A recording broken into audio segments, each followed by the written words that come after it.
Number 1. About 12 years ago, when I was a teenager, I met two girls. Their names were Michelle and Anna. I met Michelle first, and was introduced to Anna through her. We spent a massive amount of time together over the course of several years. Anna and I were actually dating for the majority of that period, and I still have tons of pictures and online chat logs to prove it. Eventually, college came up. Anna moved away, and we split completely amicably. Michelle left for college not long afterwards, but things between us were also amicable. We gradually just lost touch. I hadn't really thought about them for a long time, but I ran into Michelle a couple of years ago. I said hello, but she seemed to have absolutely no idea who I was. I told her my name, and she just stared at me completely dumbfounded. At first, I thought maybe I had misidentified her, so I asked if she was Michelle Jones, who went to so-and-so high school and had been friends with Anna. She stated that she was, but still seemed incredibly confused. I told her a few other things in an effort to jog her memory, but her expression gradually changed of one to absolute terror.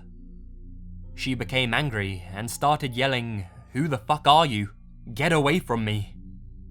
With no other options, I left. The meeting with Michelle had really freaked me out. I considered that maybe she had suffered a head injury, or something of that sort, but I decided to look up Anna online. I found her, living out of state, and I sent her an email. She verified who she was, but also seemed to have absolutely no recollection of me. I gave her my phone number and I asked her to call. She did. I tried to make her remember, but she continued acting clueless. I mentioned that I had dated her for almost 3 years, but she just laughed at me. "That's ridiculous," she said. "I was dating Mike through most of high school." Who the fuck is Mike, I wondered. She accused me of trying to play a trick on her, and she hung up. The whole situation bothered me for a while, but I managed to let it go. Then, a few months ago, I started going through some CDR backups I had made of old computer data. On one disk were audio recordings from early 2002, recordings I created by recording my answering machine message into a computer microphone. That might sound weird, but I'm autistic. I have a definite inclination towards saving and categorizing things that feel important to me. Much of the disk had been corrupted, but 2 of the messages which remained intact were from girls. Judging by the file names, one was named Jessica, and the other was Heather. Both girls declared that they loved me, but I didn't recognize either of their voices. In fact, I hadn't known anyone by those names since grade school. Yesterday, I called up a few people who I'd been friends with back when I was a teen. None of them had any idea who Michelle or Anna were. Neither did they remember Heather, but they all mentioned how I'd spent years absolutely in love with a girl named Jess. Apparently, they had all met her at least briefly. They told me that I wouldn't ever shut up about her, and I was absolutely heartbroken when she broke up with me. Nobody recalled her last name, where she went to school, or any details I could use to find her. They were able to give me a physical description, short and slightly chubby blonde-haired girl, and told me that she had a squeaky, high-pitched voice. The girl in my recording does in fact have a voice that fits that description perfectly. How did I lose Michelle and Anna? How did I gain Jess? Who even is Jess? I have pictures of Anna and myself together, so I know this isn't all in my head. Has anyone else experienced this kind of thing? Number 2. Oh boy, you guys would love where I work. Weird things happen here all of the time, but I'll just talk about one of the creepiest moments I've ever experienced here. I work as a security nighttime attendant at an apartment building. It's 24 stories, and one of the oldest buildings in the city.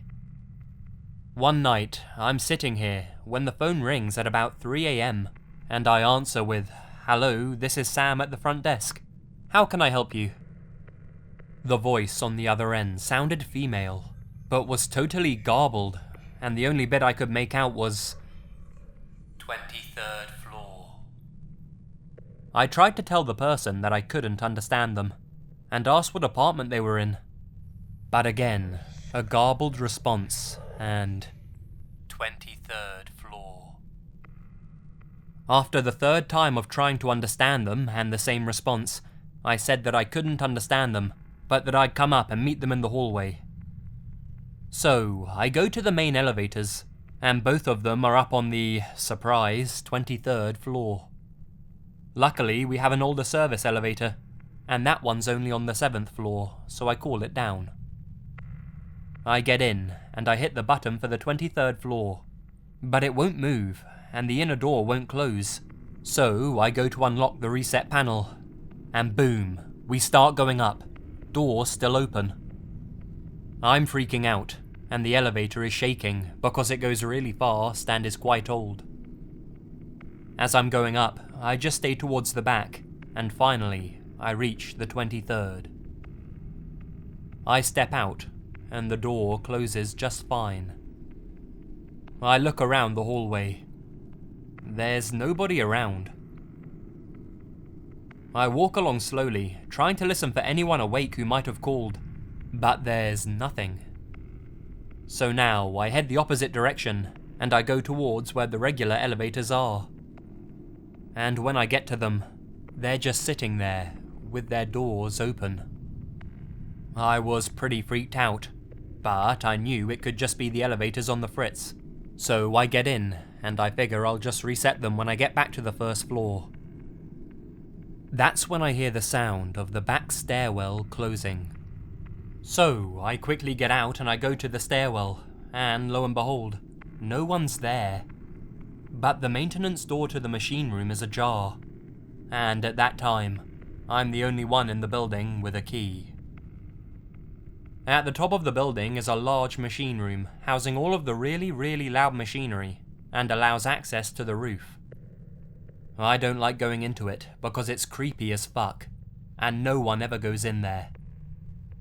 So at this point, I'm seriously freaked out, but I muster up, and I head in. I shout hello, and there's no response. The lights in this room are the shitty fluorescent ones, so I can't see well either. But at the end of the room, I can make out the roof access door, and sure as shit, it's slightly open. So I slowly continue forward, checking the space in between each machine as I walk by, and there's no one there, so I open the roof access door. I can't see anyone ahead of me on the roof, but there's a slight wraparound, and if there was a jumper or something, I needed to be sure, so I step out, and I leave the door like it was. Almost immediately, the door is pulled shut.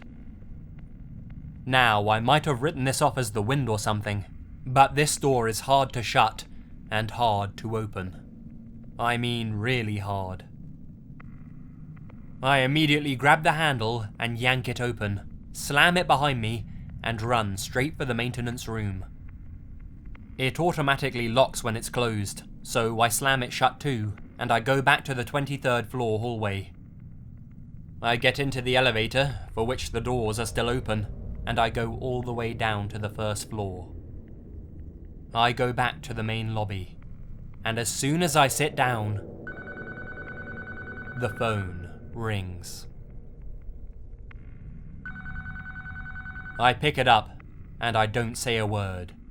And sure as hell, a garbled voice again, only audibly saying, 23rd floor. I hung up the phone, turned the ringer off, and I spent the rest of the evening just staring at the parking garage security monitor. There's been a bunch of creepy things happen in this building. It's basically the Overlook Hotel at night. I walked past a dark room here on the first floor once, and swore I saw myself standing inside it. The next night, as I'm inside said room cleaning, the lights flip off, and I turn around to see a quick flash of myself walking past.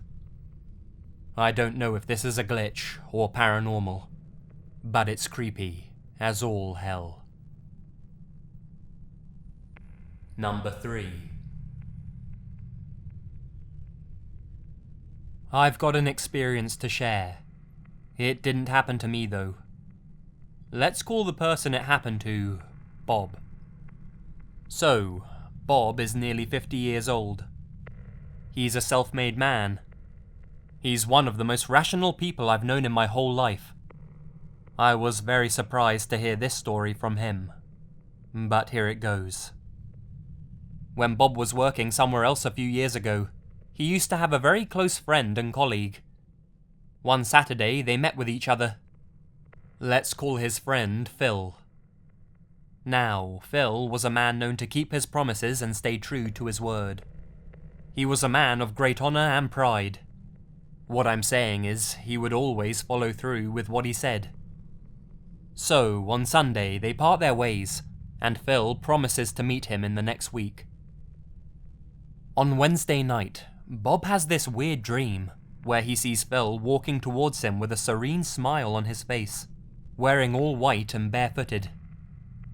He speaks to Bob at length, and then says goodbye and goes away. Bob wakes up and reflects on such a vivid and lucid dream, but he quickly dismisses it and gets ready for work. At work, one of his colleagues comes up to him and, in a very low tone, says, "I just heard it. I'm so sorry, Bob." Bob looks surprised at this and asks, "What happened?" The colleague says, "Oh, you didn't hear? Phil passed away yesterday." That's when Bob realized Phil had kept his promise.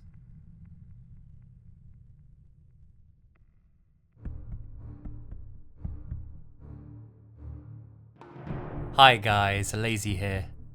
There may be completely rational explanations for these experiences, but it's fun to think about how the world could potentially be glitching out at any given moment. And what's also interesting is that so many people seem to have their own glitch in the Matrix stories to share. If you have one that you'd like to share with me, then feel free to email it my way, or share it down in the comments section below. Anywho, I hope you enjoyed these stories, and let me know if you want to hear some more of these, or some more of some other types of stories, or if you just want me to shut up altogether. Stay spooky. And remember, the best things happen in the dark.